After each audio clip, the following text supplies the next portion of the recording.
I am about to make a claim that most of you do not agree with or have maybe even never heard before, or maybe not quite like how we'll say it. In fact, it might even be the cause and solution to all of life's problems.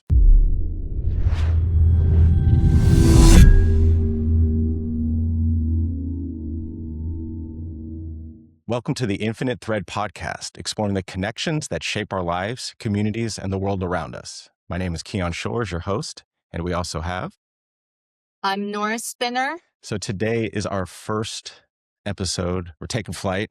We'll build the ship as we fly, but for the most part, we know what we're doing. Today is about nature. It's the original teacher, and we're going to rediscover your inner peace through it. All of that in an hour, believe it or not. So I thought a good initial thing, maybe just for a couple minutes, just who we are, maybe just real quick where we grew up, just a actual what was your life as a kid? Was nature a thing in your family? Were hikes and gardening something, or did you live in a high-rise apartment? I was like foundations, your origin stories. And so, yeah. So I will start. So I am going to say, I grew up in the Bay Area in California, and I say I was raised by a hippie turned professional, a scientific witch, if you will. And so I climbed trees. I had a mud pit. She wanted to have a sandbox. The sand or I wanted one, and the sand had a lot of fleas in it. I guess that's a thing. And so she's like, well, we can't have this. And so she just dug a pit and filled it with water. And so there's all these little baby photos of me naked running around in this mud pit. I was like a little jungle boy. And I went to this little hippie school for my first few years growing up, where I don't think you could wear shoes there. Like, it was straight up and it was funny, but my mom wanted me to put me in public school in first grade. And she said the very first question I asked her was, do I have to wear shoes? And she said, well, yeah. And I just very matter of fact, point blank was like, well, no, I guess I don't need to go then. So that was a whole thing. I had a lot of foundation of that. My mom, we went to the beach a lot, Santa Cruz. We had a lot of parks where we were in that part of the Bay Area. So I really grew up with that and absolutely love and adore nature on just so many levels. Like, I geek out on the mundane leaf that I just see on the ground and look at all the veins and extrapolate all these thoughts. And even as a little kid, I was hand feeding little raccoons and all sorts of critters, and had stray cats come up to me versus anyone else. And, I always feel, even currently, just even now, getting fresh air before this, there was a couple deer in my yard, and I was super close to them, just connecting with them. And so I've always had that. So I could talk a lot about that, actually. So I'm going to leave it at that. Let me see what Nora has to say about maybe her childhood and, just a little foundation. Yeah, so I actually grew up in the Bay Area in California too, and I was always in trees. So I'd come home from school and I would just go straight to the backyard trees. I wouldn't even come inside, and I would just be out in the trees until it got dark. And when I got older, in high school, I lived in Colorado, so I would go out to the mountains and I would just, hang out with my friends in the mountains. So nature was a really big part of my life for a long time. And then as I grew into my adult years, I kind of separated from it. And that's when I kind of felt this Mm. disconnect. And I didn't connect the two at the time, but lately, I've started a garden in my backyard again.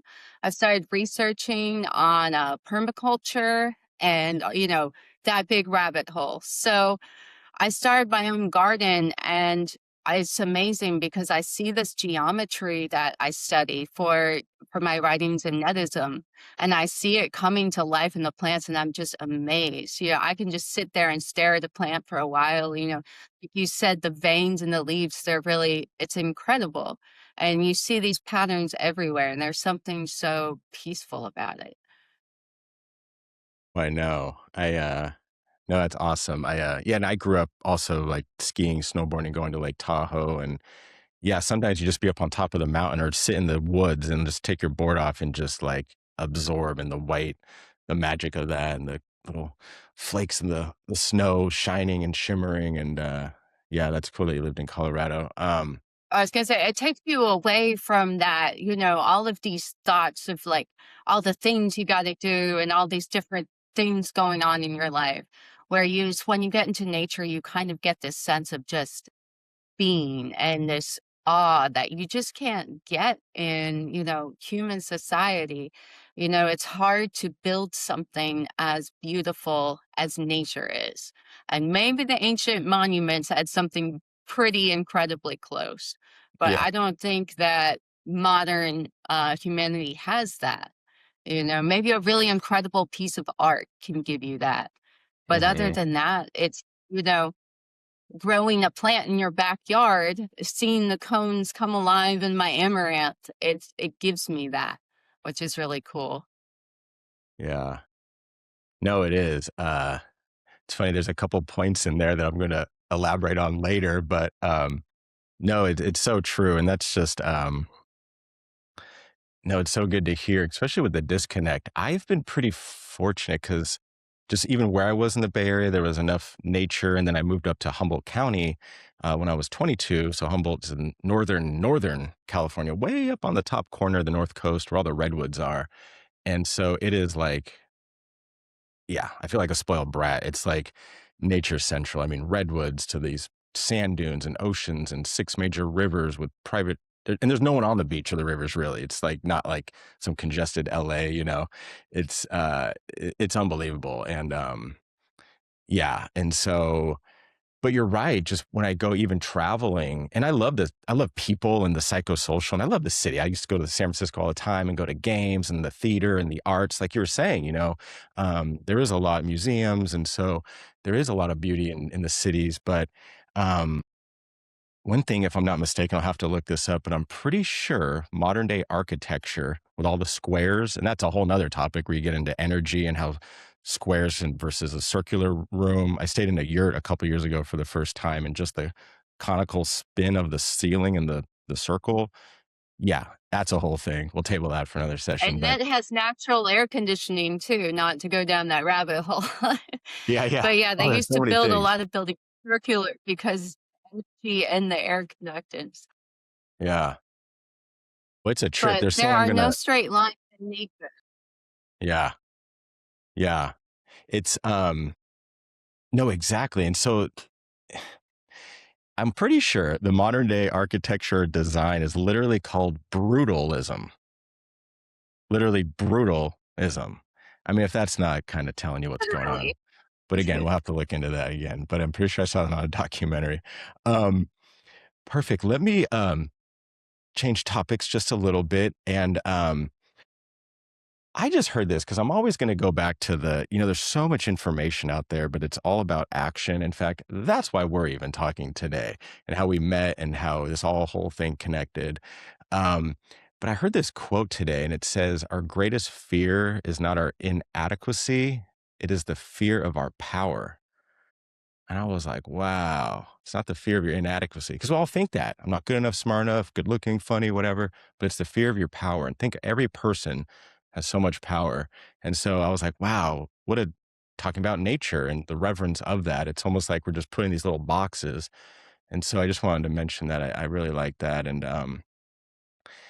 then there's a quick little riff I'll just go on. Did you want to say something to that or? No, go ahead. Go ahead. Oh, okay. And I know I can't completely speak to this, but some people I do listen to try to get them on a show here later. It's always about soil health, the microbes, the mineral content. And here's some names of people just straight up in these worlds of, Joel Salatin in the farming agriculture, permaculture, Jeff Lawton and a lot of these guys. I mean, pioneers, amazing podcasts. Definitely listen to them. And this one guy, Topher Gardner, he's in Southern Missouri. And I met him met him at an event this year at Confluence in Bandera, Texas there, and he's all about soil and biochar and oh, it's unbelievable. And I feel he was saying that in the area, the Central Plains, the Midwest, the Dust Bowl, and I can't quote this entirely, but more or less these numbers you could say are accurate. It went from like 16 feet of topsoil, something like 100 years ago. And again, I'll confirm this later, down to like, I think like a foot or two or something like insane. So this topsoil has been completely stripped away. The mineral content if it's in the food, I think it's something like it went from what even your great grandpa had. I believe it's gone down 75%, so roughly 25% of the mineral content that you're actually getting, which then they feel even can lead to, and this is just a conglomerate of stuff I've heard, so I'm kind of mixing and matching here, but it's almost like, is that why a lot of people are overeating? Like they're just not getting one apple back when Gramps had it is now like four today, right? 25%. So if you think of it like that, and so I just know that's such a huge thing. And I just wanted to mention just in minerals. In fact, there's even some, not to mention names, but certain big names and poisons and things and weed controllers we know of. I heard recently that one of them is actually like a mineral descaler. Like it's almost like it's intense to like strip metals. It's like, okay, so I'm seeing this main thread of like we're all being demineralized and then subjected to heavy metals.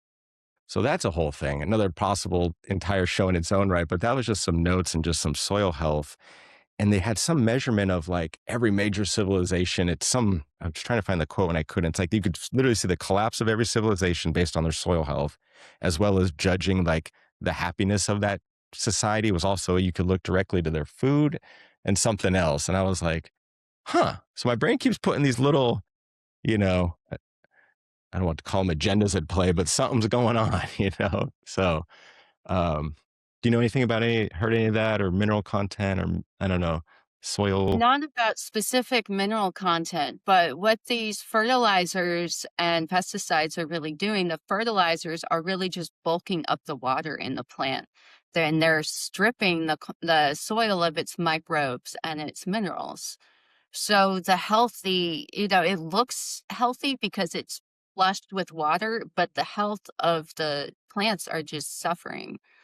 And when we're not feeding the soil, you just can't replace it with, just the chemicals and have it work the same way. And tilling the soil, every time that you have to reharvest is just killing it all again. So if you taste something from a gardener who's grown it organically versus, something that you buy from the grocery store, it doesn't even taste like the same thing. So I'd have to agree with I you know. on that. It's this food that is being mass produced is just suffering. It's just an imitation of what it used to be. I know. Yeah, no, we have enough local farms. I worked on one for a summer and yeah, you can just taste it in our generation, let alone just what my mom said about like, I've even heard it with, I mean, even food, livestock, chicken, you name it. Yeah, it's across the board. Here's a good, yeah, thank you. Here's a good quote I found. I don't know who this is. Wendell Berry, The Unsettling of America, Culture and Agriculture. But anyway, I like the quote. Don't know about the book or whatever it's from, but it says, "The soil is the great connector of our lives, the source and destination of all. It is the healer and restorer and resurrector by which disease passes into health, age into youth, death into life. Without proper care for it, we can have no community, because without proper care for it, we can have no life." And I really like that a lot. I love it. And Yeah, that's beautiful. I love isn't that that good? too. I know. Um, I know. And then I was thinking, Earth's an element. And I was thinking about this the other day. We always think of water, fire, air, but Earth, we're kind of like, we even call it just dirt. Oh, it's dirty. It's not even seen as what it really is. Um, let alone all the microbes and what we're learning about the mycorrhiza and the whole interconnected web and communications. And so, So yeah, soil is so important and people don't give it enough focus. So when we're tilling the soil, we're actually tearing up all of these microbes that are growing underneath. And when we're planting just one type of plant into a plot where that plant is not getting that nutrient exchange, it's just pulling one type of nutrient and dispersing another, and there's no exchange going on in there. So with polyculture, where you build up several different types of plants in one plot, and you look up, what type of nutrient exchanges are going on, then there. you have this growing exchange happening under the soil. Now, the second thing you wanna do is when you're done, when your plants are dying, it's the end of the harvest, is you do not want to pull those roots up because those roots are creating all these channels underneath the soil that future roots will tap into. And these decaying roots are actually so vital to the soil and so vital to Right. those microbes. So at the end of the year, what you wanna do is you wanna cut your stalks at the bottom and you want to just lay those leaves on top and let them decay. And that could be like the best thing you could do, not to till it up. And then the next year when you're ready to plant again in the spring, you don't till, you just have your mound and you place your seeds directly in that mound. Hmm. Have you heard of oh, what's it called? Hugel culture? Hugel? Some fun German word with a lot of consonants and Hugel. It's where you build a whole mound. Like you'll put logs under it and it sticks up several feet almost. And then that's like it's You almost know, like a I reverse think I bed. may have seen a video on that at some point. Yeah. I can't remember what it was called though. Yeah. I think it's called Hugel But yeah, culture. the building in mounds is an ancient technique. Yeah. Yeah. Yeah, Yeah. I Again, each one of we these is like really an should entire. adopt. Mhm. The whole thing is funny because I just was doing this the other day, even in my little house plants, plucking a couple little, whatever, dead leaves off the spider plant or a couple things. And instead of like what I would normally do, and I do since I have a backyard with just nature, I don't even have to use a green waste thing like, curbside. If you have that where you're located, whoever's listening, like your garbage, refuse, green waste, where you have to go to the dump. So it's cool. I just chuck all my stuff in the backyard. And normally I just throw these little leaves out, but then I actually ripped them up and just put them right back into the dirt on the top. And I was like, oh yeah. And I know plants. And I was like, how come I haven't really been doing this? We're always so quick to clean it out. And I actually, I was watching some permaculture stuff the other day, and then I remember it's one of my notes, right? I keep applying like again. I'm going to keep saying the psychosocial aspect, where it's almost like the chop and drop. Yeah, it's like free all the nitrogen, your NPK, all these different things. Let alone it was just already in the earth, so there's got to be some bioresonance, some energetic aspect going on. Where it's like, hey, I'm back, but now I'll just decompose and turn into something else. And I thought everything we do, it's always to like clean it up. And it does look nicer. I do appreciate a nice yard, a nice French or English garden. It does, there's some pretty aesthetics to it. And some of these food forests and things, they do look a little chaotic at first until you see the functionality of it all. And I was thinking, yeah, we're so taught to like clean it all up. It's got to be so orderly, stay within the lines, but it's like, well, no, you got to color outside the lines or we don't always have a box to think in, like, you know? And that's what I was thinking. And I know one of your notes, it was also like rows versus more of the like flow and like to the, size and shape of like the bends and things. And so, yeah, I was thinking about that with the whole chop and drop, like you were saying.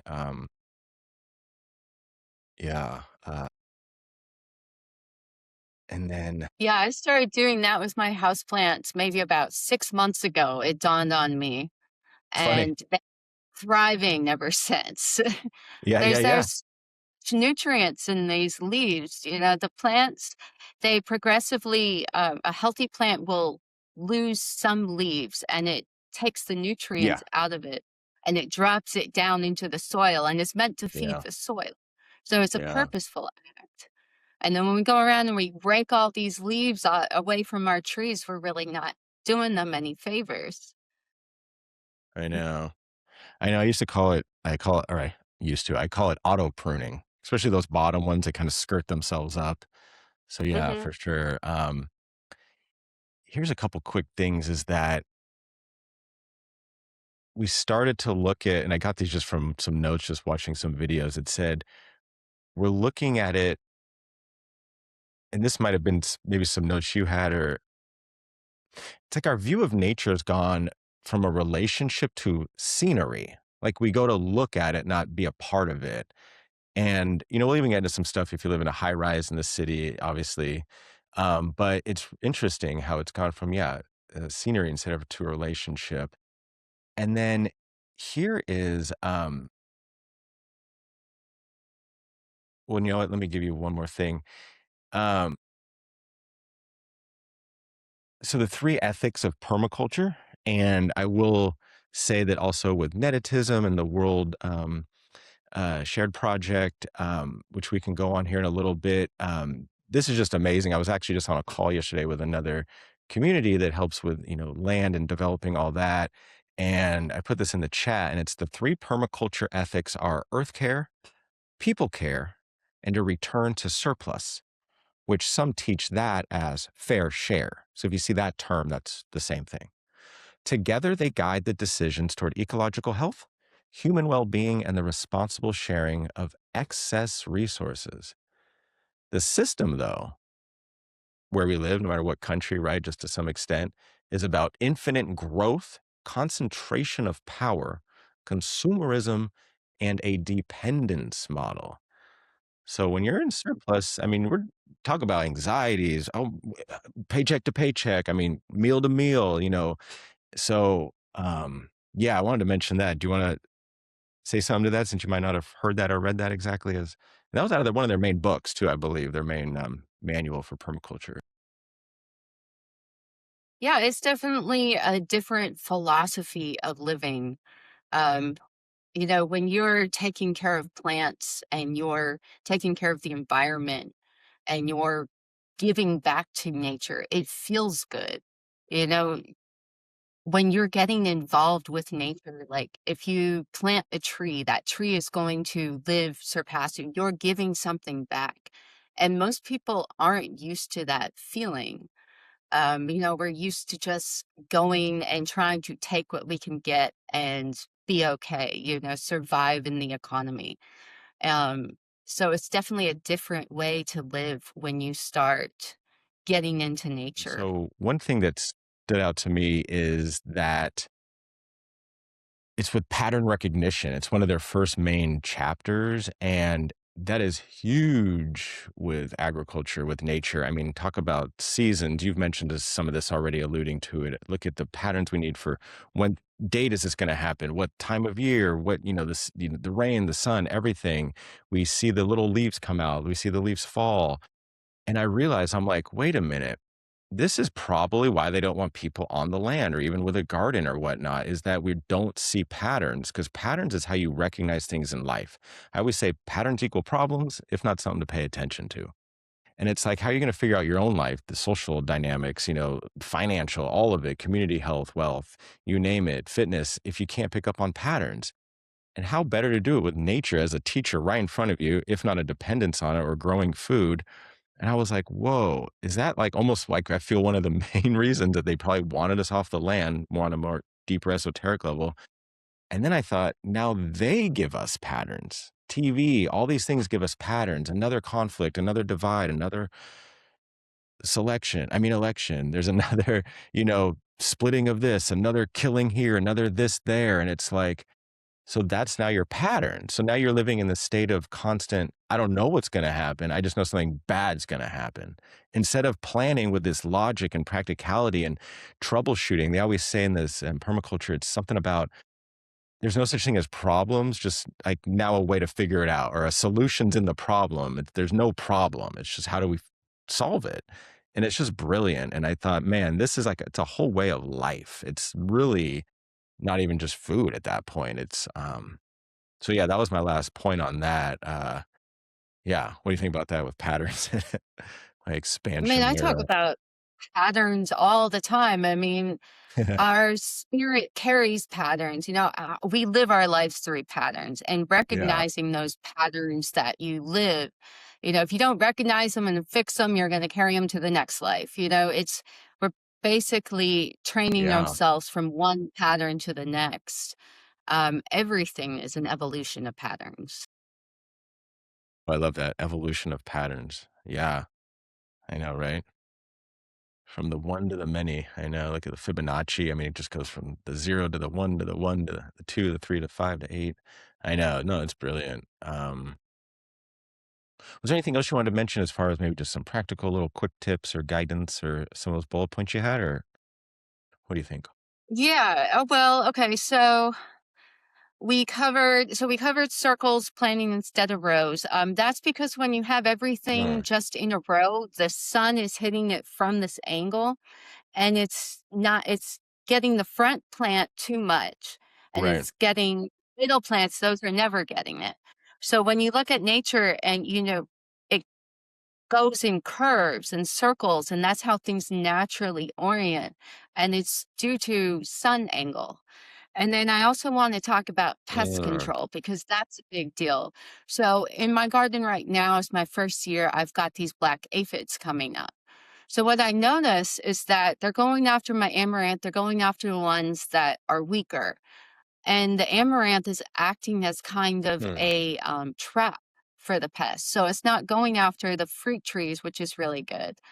And when I was researching on what to do with these aphids, what I found out was that basically I have to get other plants in my garden that will attract the predators of those pests.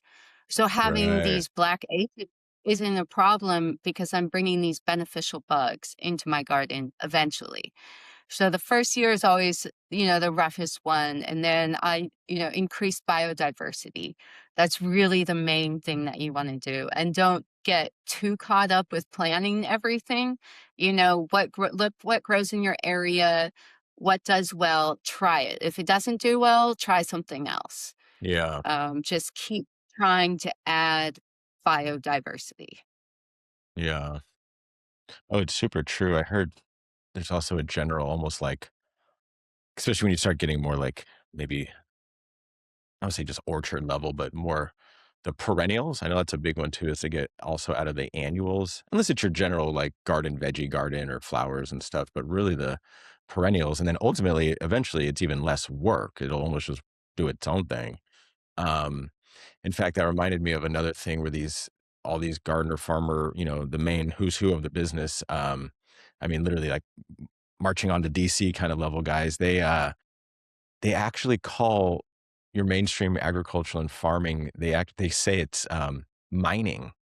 It's like their inside joke, but they call it mining now, which is really sad and really, just raping the land, and it's just like, they just, strip it down, boop, they get all the government funding, all the big boy machinery, they get like I think it's like 9% or some extremely low amount that they're making, so the farmers yeah, the whole mindset of it just even your own personal thing, just the forbearance of thinking, what could happen next year? And yeah, plant two, expect one kind of thing, and the biodiversity versus just one monocrop.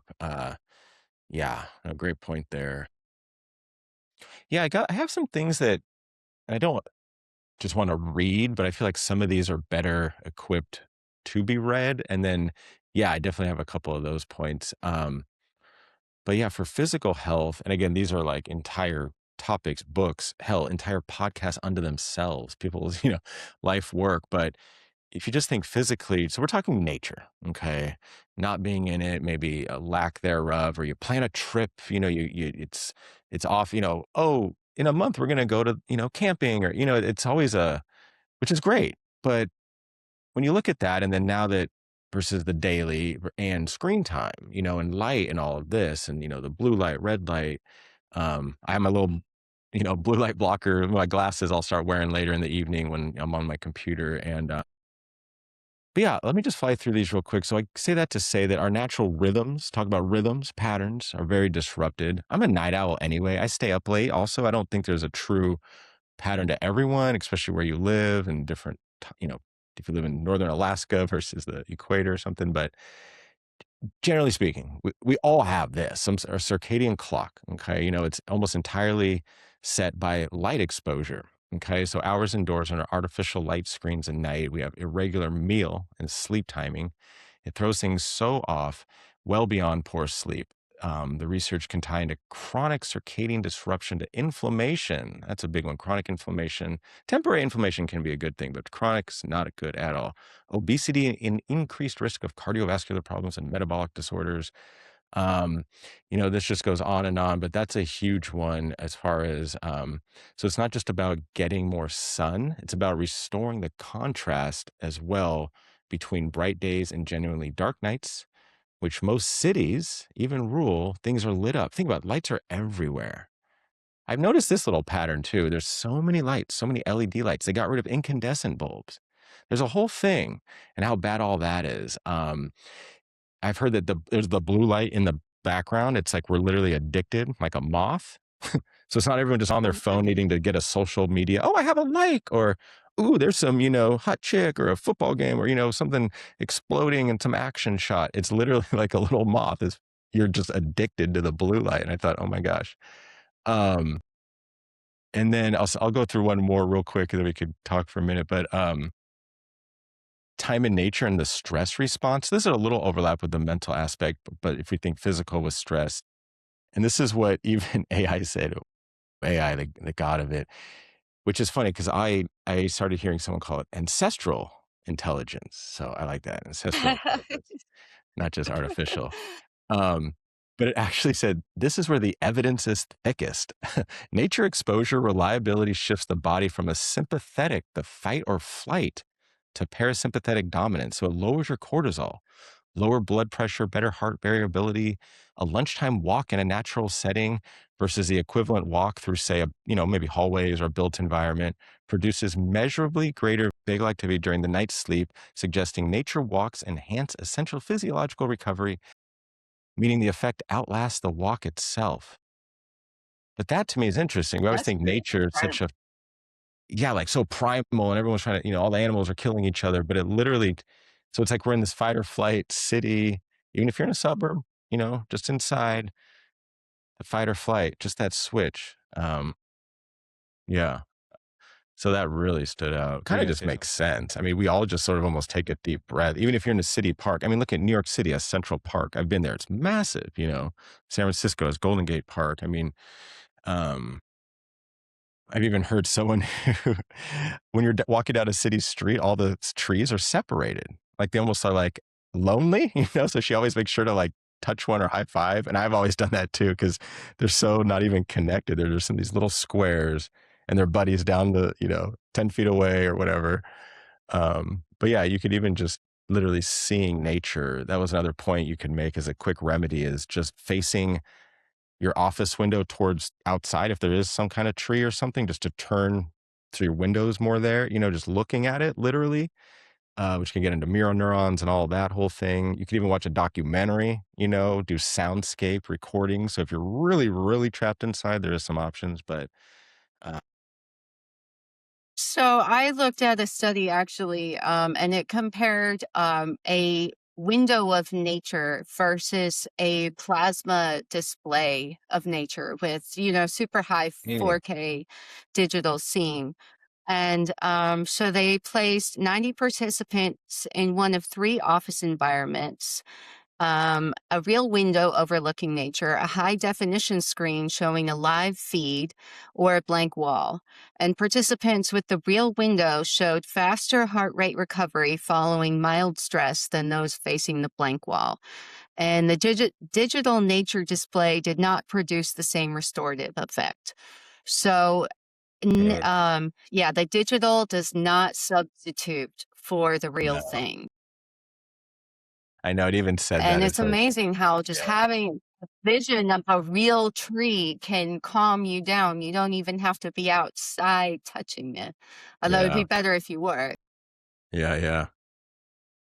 I know that was like some, it's always some poor monkey, but it was like a monkey was watching another monkey on a screen eat a banana, and it was having a same brain response as if it was eating the banana, the whole mirror neuron thing. And it's like, yeah, so, I mean, you can even close your eyes and meditate and pretend like you're on the beach or, I mean, there's ways. I know one guy mentions he was even in prison and he'd put a towel over his head and he's like, I'm on a, and he would visualize this whole scene. He's like, I could be there right now. Well, granted, locked up. He's not anymore. He lives in Costa Rica, but, so he made that happen. But yeah, that's a whole nother topic. Here's one that's really good though, that actually was a definitive study on, myopia, so nearsightedness. And it actually said one of the clearest since we're talking about screens so much, as we're on one of the clearest population level nature deficit findings, and probably the most concrete modern life is physically reshaping our bodies example you could use is this. So myopia rates have exploded alongside urbanization and screen time. There was a National Academy's CITA meta-analysis, meta meaning multiple studies usually, found roughly an hour a day of outdoor time produces a 45% reduction in myopia incidence. So just an hour a day can reduce it by almost half. They said 76 minutes can produce about 50% reduction. And they actually even had a Taiwanese program that outed two outdoor hours to the school day. Okay, so they got the kids out for 2 hours, which dropped kindergarten, okay, very young, myopia rates from 15.4% to 8.4 in 2 years. So they halved it, essentially. I know, right? And so talking about when it's literally physically changing us, the mechanism seems tied to natural light exposure and dopamine release in the retina, not just distance focusing.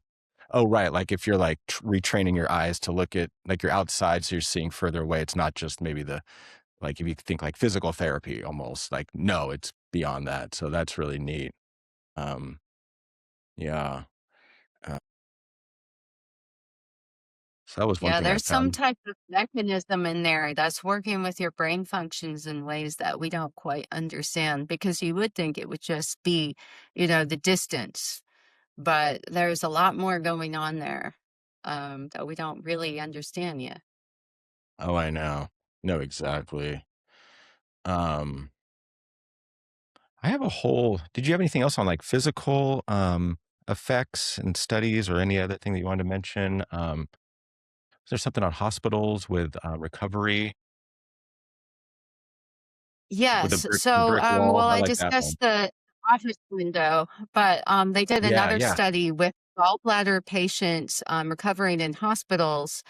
And so there were 46 patients. They were matched in pairs, with one patient viewing trees through the hospital room, with the other facing a brick wall. And those with the natural view had shorter post-operative hospital stays, received fewer negative comments in nurses' notes, and required fewer moderate and strong pain medications. So they were out in about 3/4 of a day faster on Dang. average than the patient facing the brick wall. Wow. If you even look at modern day hospitals, you're down halls in rooms. You're so, like, in a building, even on top of it, and then you get, like it's even made fun of how bad the food is. You have some junk Mhm. TV. I mean, again, this is for education, entertainment purposes because we try to educate you so you stop believing entertainers. Does anything about that sounds healthy to you or even recovery based, let alone what you just mentioned? No. Well, maybe to some. Maybe No. that's why it's happening. But what you said's amazing. I mean, especially when it was like a brick wall. I had friends that lived in the city at one point, and they're like, "Look at my view." And you look at it and you're like, "I'm looking at a side of a building." Yeah, I'm 8 stories up and you can see in the distance. It's kind of cool. Yeah, I get it. Yeah. It was like, this is the view you want for how much money a month? I know. Um, I've heard even when synthetics, when you talk about linens and like energy of fabrics, again, it's all science based even now, but how hospitals used to have linens, open windows. If you look at the old recovery centers, you're also very close to each other. Now you're even separated within a room, so there's no connection. It's super weird. I mean, I'm going to shut up because there's a whole thing about hospitals, but yeah, everything about it. So I love that what you just said, which we can apply to the home. So if you're coming home maybe from a surgery or something, set up your room, your off, your recovery, have it next to maybe the window that has the tree or the bush outside maybe, or obviously if it's conducive to you, that can always be, and that's kind of an extreme example, but yeah, people are still at home and, you know, recovering and that. Even some houseplants. So I don't have a Yeah, study yeah. on that, but I'm thinking, taking in that nature, if you can't get it out your house view, you know, get a window, get a plant light and grow some plants in your house. Super important. There's someone that I might eventually reach out to, and he's developed this whole food forest in Sacramento. I think his name's Eric Sider. He does a lot of stuff with Jeff Law and the guy I mentioned earlier with permaculture designs. And Yeah, he was in an apartment, I think in Dallas or somewhere, and he had this whole even aquaponics thing. He's growing stuff on his little apartment balcony. I know it's again kind of an extreme case, but he was doing stuff where, everyone's got an excuse, but it's like I could, but hey, if someone else can do it, you can too. And yeah, you actually have, it's like owning a pet. You actually are, there's so many levels, like you're caring for something. There's a whole thing to it. I have Yeah, this will be a good overlap. So I've got a few things I could even read. The physical health, there's a lot. I've got some good mental health stuff. Obviously, that's a huge thing right now. And then some just easy everyday remedies from the rural to the city. Should I just go through some of that now? Yeah, go ahead. All right. So I'm going to do a little reading again. So this I thought was kind of funny because it even claimed, it said, mental health researchers have been chasing the, in quotes, "Why does the city make us anxious?" question for over a decade. Well, A, it's kind of obvious. B, you need a decade. And C, you're still trying to figure it out. Anyway, we won't poke fun at them. At least they're trying, you know? But I just thought, huh. And it does. You get flustered. I mean, you lived in the Bay Area, and that was very diverse. You could be in the city to a suburb to even a, a farm. I mean, there's some rural-ish kind of parts of the Bay. But when you do go back to the city, especially if you lived in somewhere rural, like especially where I am, where it's a massive county with like a little over 100,000 spread out over like, I don't even know how many square miles. It's like almost the size of a state up here. Uh, it's humbling. I say humbled is humbling, or humbles you. People slow down. You can tell someone who just moved from LA or the Bay, it's like they're, oh, recent transplant for school. You hold the door a little more for people. You say a little hello, regardless of what they look like. And I'm not saying that's always the case, but it's very noticeable up here, even talking to people who also move from metropolitan areas. It almost goes back to the, I won't say the good old days, but the 1950s, or, when people sat on a porch and said hi, and before we even had air conditioning, which brought us all inside. So, yeah. I'd say the evidence is all in the traffic because when I drive into Houston, the Yeah. traffic is Mm. crazy. I can't get over. I can't turn on my blinker and I have to wait for 5 more cars to speed up. Yeah. But, where I live is out more rural and Right. people will Right. slow down and let you over. It's a completely different way of, and I Yeah. definitely take a deep breath out, a big sigh of relief when I'm out of the city because it's a big energy shift.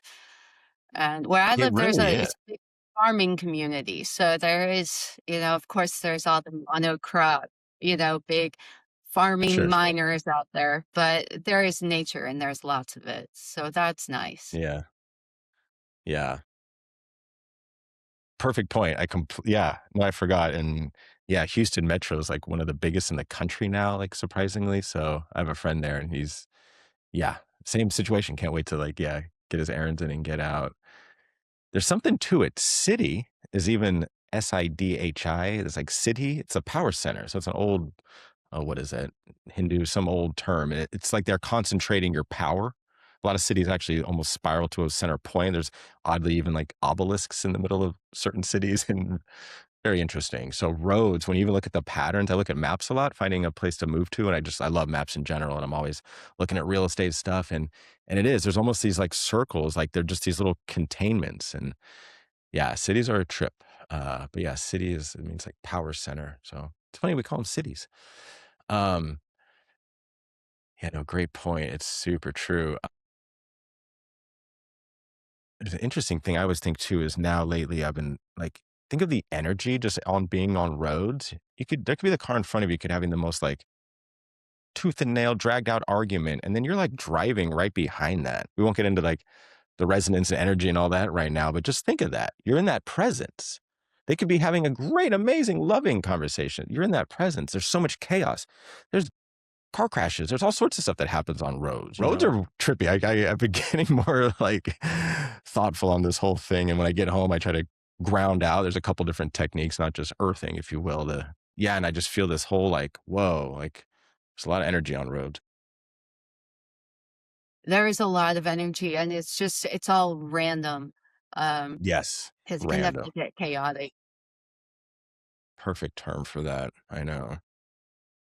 So here's some cool stuff. So this is interesting because I love this with also how my brain just started to think of this. So here's some mental health. I'll just call it that. The core mechanism. So attention restoration. So there was Kaplan and Kaplan's attention restoration theory, or ART, A-R-T, is the foundational framework, the idea, it's sustained focus. So screens, traffic, deadlines, it creates a directed attention fatigue that leads to irritability and an inability to concentrate, while nature allows the brain to recover through soft fascination. I love that, in quotes.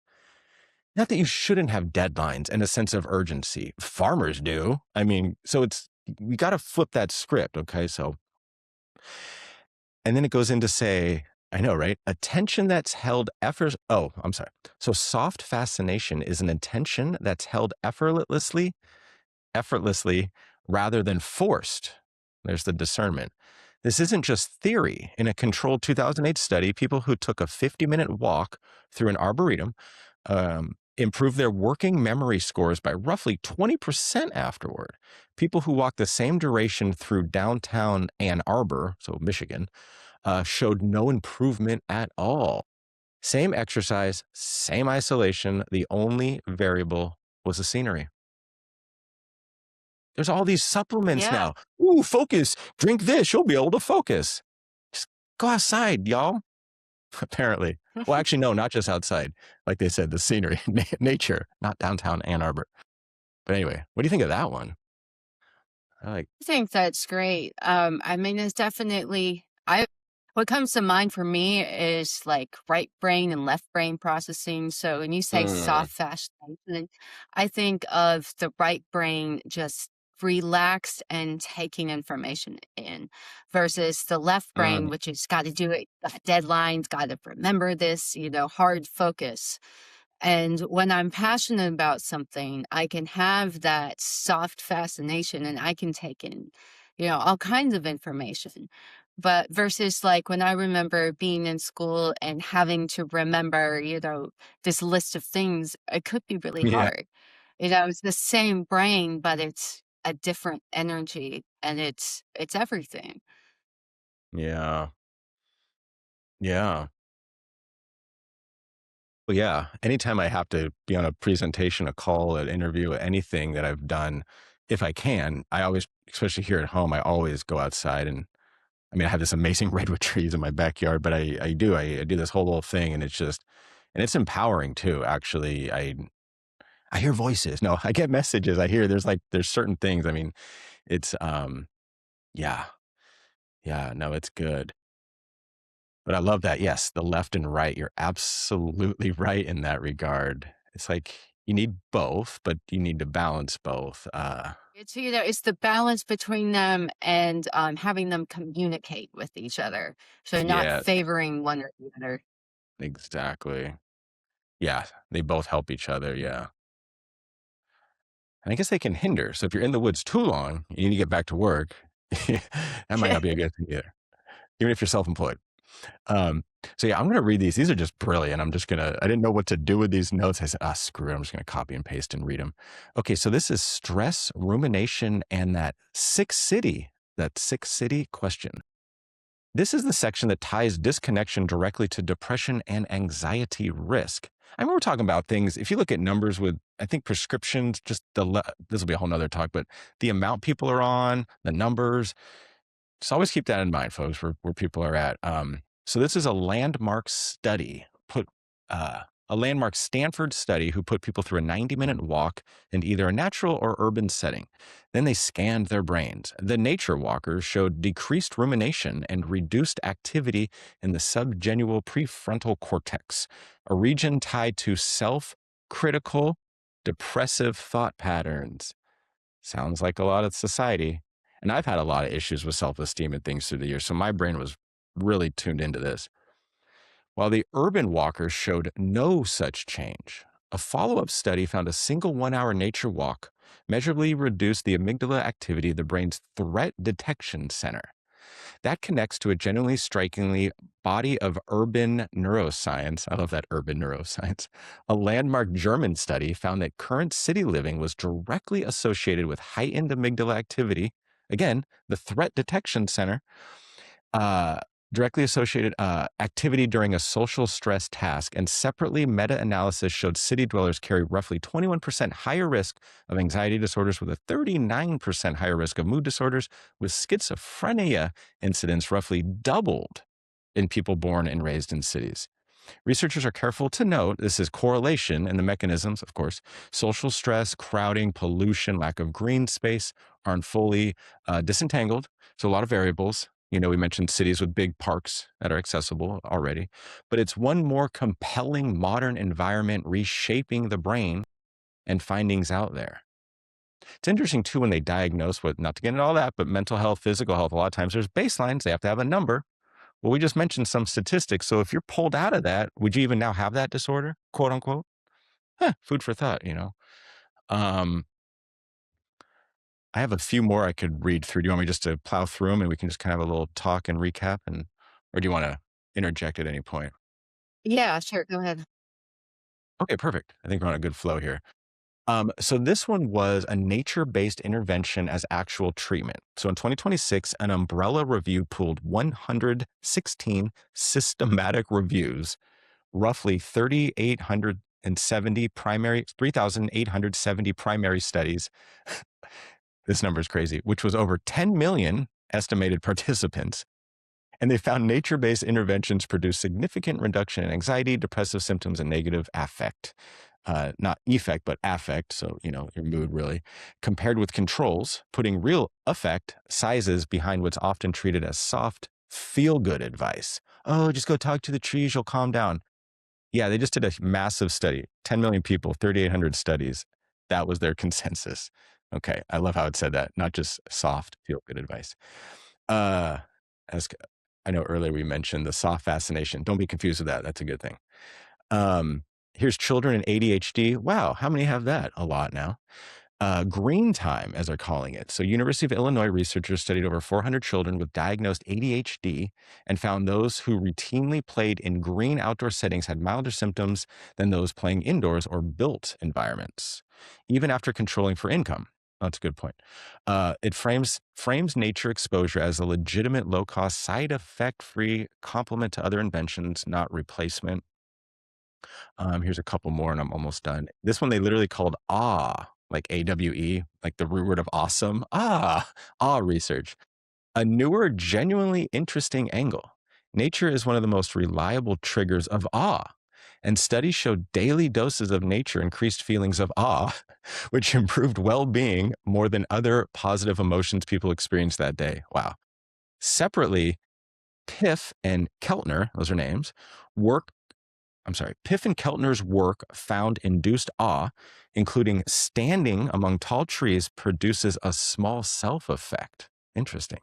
Which increases generosity, ethical decision making, and pro social values.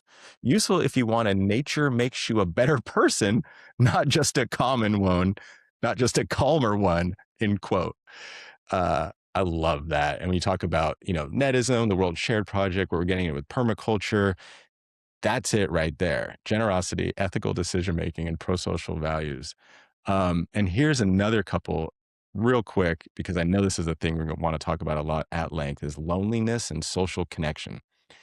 The UK's NHS, I don't know what that acronym stands for, it doesn't say, National Health something maybe, now formally funds green social prescribing because the evidence is strong enough to treat nature as a clinical intervention for isolation.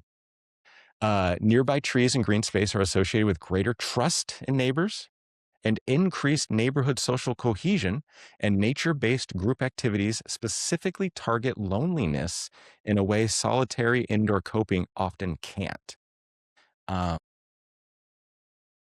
And that is everything for that. So that's a lot. But it's like, I keep thinking like, you watch TV, the news, it's all this, everything's like just fear and chaos and unrecognized pattern, but we have a pattern. It's crazy. Like something bad's going to happen. I just don't know when. Oh, it just did. Oh, almost the theme about all of these isn't just calming down and maybe having your nearsightedness go away. But generosity, just because now you have the small effect, I love that one. Anyway, that was a lot. I talked for a Yeah, minute. Yeah. reintroducing that sense of connection. Like it's amazing that nature can do that, that you can stand in, a bunch of trees and feel this sense of belonging and connectedness versus standing in a, busy city street and just feeling fear. But I think about like the bystander effect, that, Mhm. somebody could be, really hurt in the street in the city and people just walk by, looking at other people, you know, well, they're not doing anything, so it must be okay. I'm not going to do anything. Yeah. Versus like, in these rural settings, people are more responsive to each other. So it's completely different energy in the city where, you're not feeling connected to other people. Yeah. There's too many people. You can't, feel bad for everybody who is having a hard time. And it's, most people, you know, the stepping out into nature and getting that sense of awe and connection is really important. Yeah. I love that. The sense of awe. And I like how they kept saying that awe effect, like it's a new clinical term. No, that was perfectly stated. Yeah, it's like, what's the easiest place to, what is it? The easiest place to hide is in a crowd. It's like you don't have to be known or seen. And that is one thing about rural life and having moved up here, which isn't rural. I think it's called peri-rural. It's like you're not rural. There's like rural, peri-rural, peri-suburban, suburban, and city. I think there's a whole thing. And then there's just like, I don't know, straight up boondocks. um, yeah, people know who you are. So and so's getting married. Oh, Bob just got a new job. Or Bob, I'm thinking my neighbors barely know me. They're nice. I know them. I mean, I guess I could rely on them. Have I ever gone over to their even home even, or do they know I'm now working from home, or that I had to put my dog down a few months ago? Or I mean, there's so many little things that's like you just don't know each other's lives. We don't know what's even going on or care to really. And they're nice people. They're actually at least respectful, nice families, and they wave and you talk for a couple of seconds, and I'm on a little cul-de-sac on top of it. But when you're in the rural setting, yeah, you pass by someone on the side of the road, you stop, you help them out, you call Jim Bob and Joe Jack, and not to just use those names, but and they're over there, they're fixing your car. They're, oh man, oh, the cow got out, and I know it sounds hokey, Mhm. folks, but who would you rather rely on? And you're very right with that study where they have someone, I know, where they'll put like they'll look homeless and they'll pretend like they hit their head on the ground and everyone walks by them. Same dude, they'll put a suit on, an hour later go lie down. They've, oh, I hit my head, and everyone's stopping to come talk to them because they're a businessman, not a hobo. And it's like, yeah, in certain yeah, outside of that, people are just help people. It's like you have to rely on each other, and it's just what it is. So that disconnection, it's just, so now we rely on daddy government, mommy government, they, them, that, and the other government. Got a few remedies. I know we've mentioned a bunch here. I have a lot on grounding. I might even table that if you want to. Do you want to go off on some of this or some quick remedies? I know we're at the hour point about. Try to keep it not too Yeah, long. so yeah, we could go ahead and discuss what actionable steps people can realistically take because I know a lot of people have, different life circumstances and everybody may not have access to a forest or Yeah, even, a nice park, but like what can you do for, some different actionable steps? yeah. Oh, I know. Do you have a few you want to go through, or do you want me to mention mine, or I mean, kind of Well, yeah, talk? you go ahead and start, and then I've got a short list. So if I see something that you haven't mentioned, I'll go ahead and throw that in too. Yeah, no, perfect. There's a lot I could think of on my own, and then I also I love doing my own research, but I also use AI as also like a psychosocial, like as like almost like a study within it. Because your average person's probably just gonna Google something, YouTube something, which is now the second used search engine after Google. Yes, YouTube's a search engine now, or AI. So I thought, what would they tell everyone? Okay, So everyday remedies from the rural to the city. There's great ideas too that I don't even think of. So for rural or suburban with yard access, so barefoot grounding could be 10 or 30 minutes. And you don't have to actually have barefoot to bare earth. You could obviously need, depending on what you're wearing, but let's just go barefoot. I listened to this one fitness guy. He's like the solar athlete, and what's his name? Oh my God, I'm drawing a blank. Something Herrera. But he was building a home, and this guy was like, "Oh, you're putting cement down. I thought you're trying to build like a whole grounding indoor." And he's like, "Oh no, but I'm not putting a, as long as there's not a some kind of layer, like a moisture barrier, some kind of like a plastic or rubber. If it's still just cement, it's not as good. But think that's just rock and water. So there's actually energy still coming up from that. I didn't know that. I always thought it had to be earth. But yeah, no, there can be various things. If you're on a wood deck, that's still touching the ground. There's various things. You could touch someone that's grounded and not you, or yeah, someone that's grounded and not you, and actually they can have these meters and you start to become that. I've heard even holding pets that were outside, there's residuals, plants. Um, we mentioned gardening. I know this, obviously, like you mentioned, soil microbe exposure, morning outdoor light within an hour of walking. We talked about circadian rhythms, the anchoring of that, weekly forest trail time. Oh, this was interesting. It said weekly that upwards of 120-minute threshold. So that's kind of good. We always hear that with like cardio and, oh, if you get your 20 minutes or whatever, there's like a daily, a weekly, your steps or this and that. But think of that with nature. So I thought that was really cool. So it's not like you need all of it at once, or, oh, I didn't get it in today, or it's minus 50 below and, a wind chill, there's a tornado, maybe don't go outside that day, maybe after. But I like that. Had you heard anything about that? Like a minute almost? Because a lot of people love their measurements and their putting it on the I calendar, haven't heard that, but that's great. I mean, you could plan 120 minutes, if you're Yeah. at the office all week, you can get that time over the weekend. Yeah. Ideally, you'll be doing something, in the morning, look at a Mhm. tree before you leave for work.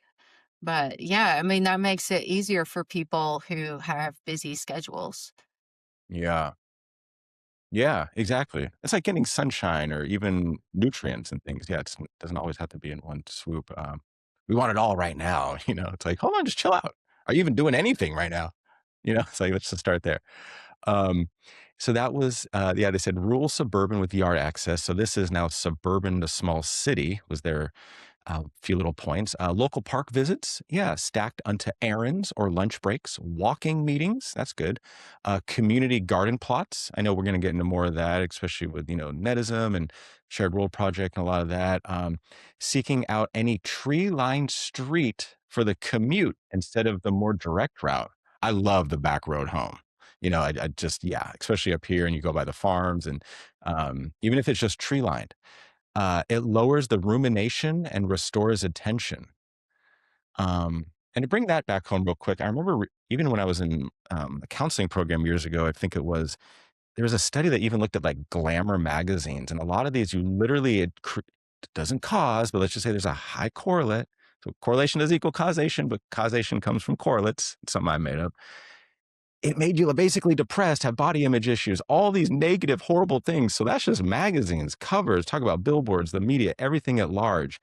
This will have to find something about Fiji didn't have eating disorders. The island of Fiji didn't have eating disorders allegedly until they got American television. That's Hmm. insane. Okay, we're talking Yeah. islanders, the big people. My mom used to teach in the inner city. She had islander students. The ones that were quote unquote like American or socially attractive felt unattractive because they weren't big enough, because they weren't like their cousins who were having all the boys in their, want them and stuff.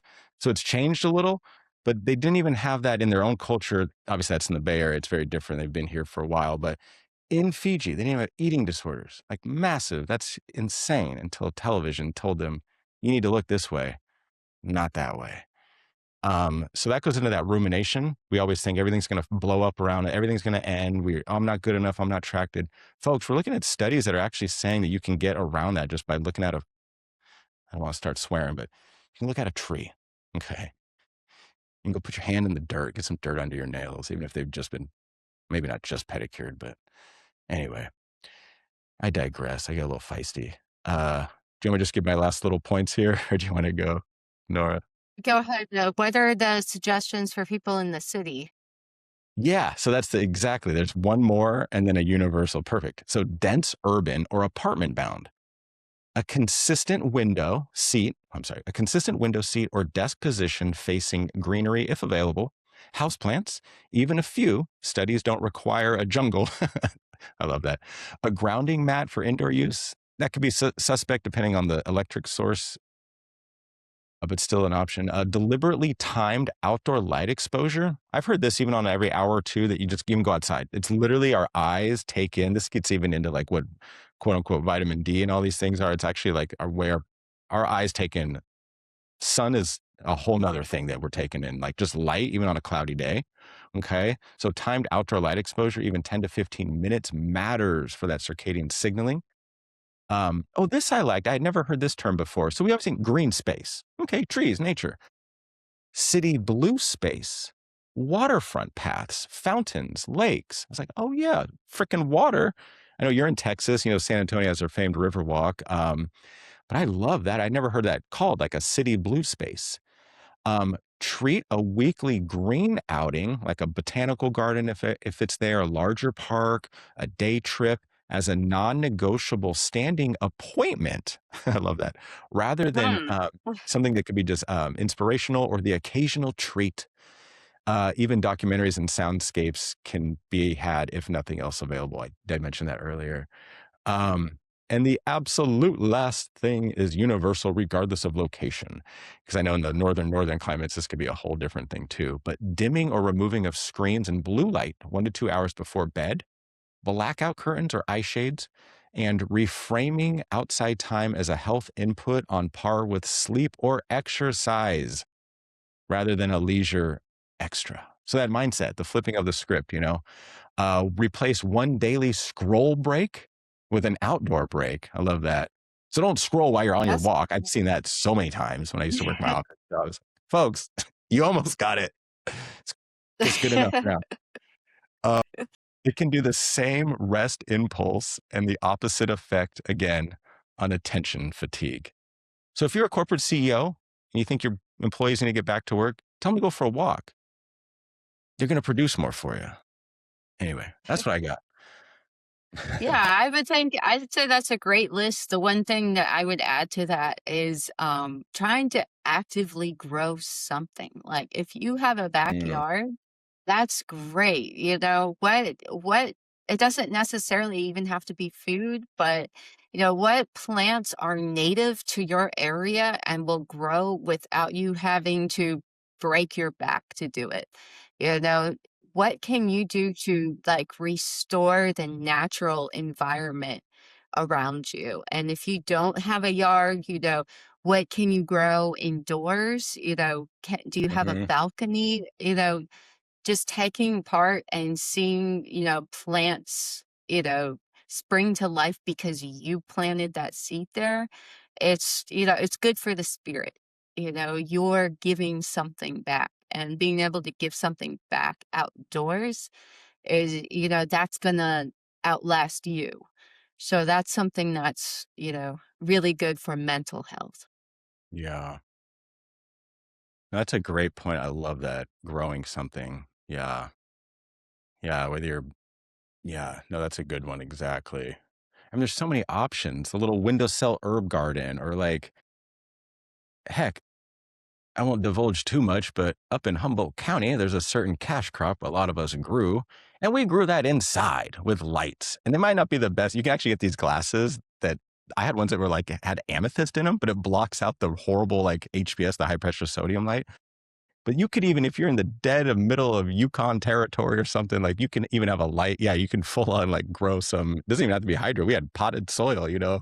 And so you can grow a lot of stuff inside, not just even food based, but not encouraging certain things. I know some states, but yeah, it's 'cause people always want to have every excuse in the book. Oh, there's not the best lighting, or I don't have the time, or I don't. It's just so many. Oh, we don't have the space. You could hang it from your ceiling. Like, oh, my cat. That's a good point. Be sure of what you're planting or growing, because kitty cats and dogs are some common things that can be very bad for them if they get into them. Oh, I just heard a talk, and this guy was mentioning that, and I forget what it was. Something with lilies, I believe. But Yeah, no, those are great. I think we're probably coming to an end here, but this is obviously a massive topic that will be explored at length, multiple ways. Just a good intro, who we are, where we grew up, um, you know, uh, we've got into a lot of studies, a lot of practical ideas and options. I always say, take a lot of notes, rewind often, and keep hitting repeat. So hope you got something out of that. I wanted to, well, I know you did. I did, and I'm not anything more special than anyone else. So, um, do you want to talk about, yeah, the Share World Project, Netism at whole, just in, maybe just a couple little riffs on that and just some, ideas, concepts, things we're trying to do, put together, just so people can start reaching out and seeing what we're all about. Yeah. So, Netism is a philosophy basically in living in a way that understands the connections that we have to everything. So, our connections to the people who come into our lives, our connections to the planet is a big one. That's what we discussed today, and how, re embracing that connection with nature can restore a lot within you because we can't escape these connections. Yeah. These connections are there, but when they suffer, we suffer. So when our connection to nature and our connection to the people we're close to suffers, we're not going to be healthy. So Netism is it's a spiritual organization, but it's non-dogmatic. We are built off of ancient philosophy and practice and also community input. So we like to get a lot of different people's input, a lot of different people's perspectives. And when we come together as a community and we can share openly, then we can have a fuller picture. So you want to go to netism.org. That's the main website. And all of the web pages on there are also audios. And there's two free Yeah. audio books on there. One is called The Remembering, the other is The 12 Pillars of a Tomb. So you can check those out for free and you can listen to them. You can set up a playlist, listen to it while you drive, however you want to. And then Shared World Project is our environmental action company. So that's where for volunteer groups to get active within their communities and actually start making a difference. So you definitely want to check netism.org and sharedworldproject.com. There you go. I think I kept saying World Share Project. Yeah, the Share World Project. Um, like you said, that's the .com, the .org, and that's the Netism, which is N as in Nancy, ETISM. So net, like 10 backwards, a net, and then ism. Just for folks who want that spelling. But yeah, and like you mentioned, so yeah, they can reach out that way, get set up. You can figure that out. I know you're trying to build community groups and recruitment on, people that can help with. And this is building too, not. I mean, yes, literal building in the moment, in person, helping with that, community gardens and different things, but also world building and idea sharing. I jumped on a call in May after I went to an event with someone who I met randomly at a table, and I was just saying, myself included. I always say I'm talking to myself. You just happen to be listening. I'm gonna throw myself under the bus too, albeit it might be a short bus, but still, it's a bus. I'll drive the mofo, okay? I love information. I love action, but I know there's a gap and a disconnect, and I have fallen victim to that as well immensely. And so I met someone who then was like, hey, let's jump on this call in May. Next thing you know, Nora, you're on it with Ben and we're talking. Next thing you know, it's like, hey, what's this all about? What's Netism all about? We're talking a little bit, just on the phone, a couple little Zooms, this and that. Who are you all about? Let's actually world build. And do you still want to live in that apartment in Tucson? That's my joke. I don't live in an apartment in Tucson, but we watch all these things. We listen to all this stuff, the back to the land, all these movements, all the consciousness, all the this and that. And yes, you might have cleaned up your diet. Maybe you're starting to take care of yourself, which is amazing. But there's still something else. And I'm like, I need to find more of those folks. And they'll find me. And that's what's happened. Now, in just talking, you two have asked me to do a podcast, which we're doing our first episode. So thank you for, getting through the little clunky and funky. I hope it wasn't too bad, but I know it was good in some regards. And so it'll tighten up. We're going to have a lot of great guests. But I say that to say, take a chance at self, take a chance for the community, take that first step. I just got through a whole multi-day training, and the whole thing is all about sharing your story. And I've always done that and helped others to elicit it, but I know I need to do that more with myself. So when you mentioned the community, and we even looked at studies in regards to that about feeling more generous, more connected, even in a city. And what you just mentioned with the Share World Project and Netism as a whole, and their, the pillars, which resonate a lot with even permaculture and what they've established over decades. Folks, it's the same theme. We're our best, most valuable asset. So reach out, send us an email. And I even mean me directly. I'm developing my own whole thing. Nora and Ben, you guys, you've done a lot. You're a great writer. These are great audiobooks. Hit play. Ben's an amazing developer. So check out the website. It's a fun one on top of it. There's a lot of cool stuff. It's a little overwhelming, but I say that in a good way. It's a lot, and it's visually very appealing. And there's the audio. I was just lying in bed listening to these because I didn't want to look at my screen. And I just fell asleep listening to one the other day. I woke up, put my phone on airplane mode. That's another thing you can do, airplane mode it. But yeah, I could riff forever. Next week, we're going to have a guest. We're going to figure this out, do a lot more episodes. I wanted to point out my shirt. So this is, I think I'm facing the right way. I'm backwards in my screen. I'm not sure, but it's GHOME, go home, which stands for get high on Mother Earth.